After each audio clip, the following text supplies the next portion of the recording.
Um, a lot of what you said is true.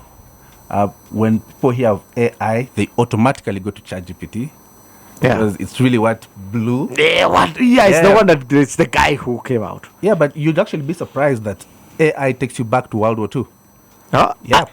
What? Yes, World War II is like. So there was this scientist called Alan Turing. Mm-hmm. He was a British mathematician, and he was charged to decode the Nazi war messages that were coming in. And that was in the 1940s. So he created the foundation for what we have as AI today, because he asked questions like, can machines think? They do. So, but now imagine you're in the 1940s, so it's just an idea. It doesn't make even sense. Yeah. And so him saying that brought us to what we call the Turing test. So he created a test. If I'm talking to you, I know you're human because I can see you. Mm-hmm. Imagine you're on the other side of the wall and we are talking. How do I know that is a human or it's a machine? Mm-hmm. And ChatGPT today comes really close to being indistinguishable from humans. Mm-hmm. So anyway, Alan Turing came up with that idea, but the name artificial intelligence was actually coined by someone called John McCarthy. This was now in the 50s. And then from there, neural networks came up. So they mimic how the brain thinks. So that was in the 80s. And 80s? then, yes. We were having Windows and we what Xperia, the XP in 1985, 6, 7, 8. XP in 85? No. That was the 90s, man. Yeah, I'm saying 90s. Yeah. 95 90s and 2000s. Yeah. So you need to separate the idea of artificial intelligence from Windows XP. Wasn't copied from there. What was copied from where? Because what came with correction? What do you typed mean? the word recognize with Z. Yes. And it's saying, no.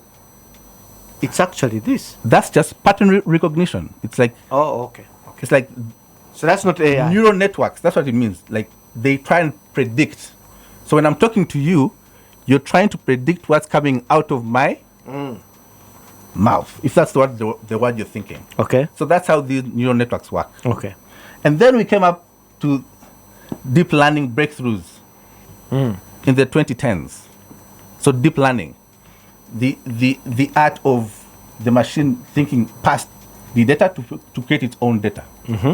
And then we started with the Googles, the Microsofts, and the OpenAIs, came with big data, training those neural networks to now become what we know as ChatGPT or Meta AI. Yeah. It looks like quite a journey because AI, the one people know most popularly in with ChatGPT. Now, the tools that I could talk about, most people have not experienced them, but they were there. But people started experiencing them in sorry about that, 2024, or even 2023. It actually happened late 2022, like in November. So that's when the chat version of GPT came out. So you need to understand, these are like versions, you know? The way you have iPhone 6, then iPhone 7, and iPhone 8. So if GPT-1 was iPhone 6, you and I, common people, go to know about ChatGPT when they had the chat window. It wasn't always there. Windows 96. No. 95. The window where you type and say, I want you to create. Oh, yes. Okay. So that came in the late 2022 in November. So me and you and everyone else had a chance to interact with. In 2023, 2024. Yes, with GPT. Yeah. Let me ask this broad question before getting into a break. Is it a good thing or a bad thing? Is AI a good or a bad thing? Because if you come back after the break, you will then have to explain your answer. It has potential for both. It is like a tool. AI is a tool. If someone asks, is a knife bad or good? What would you say? It's good if it's cutting my meat. It depends. Depends on who's on using the it work. and for what. Same thing with AI.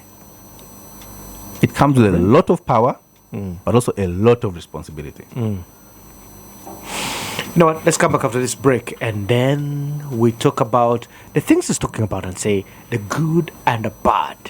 What are the good things that we can benefit from AI, and what are the bad things that we can, get from AI? I was disappointed recently when I was watching a documentary, and let me just say it now because later then maybe he can explain it.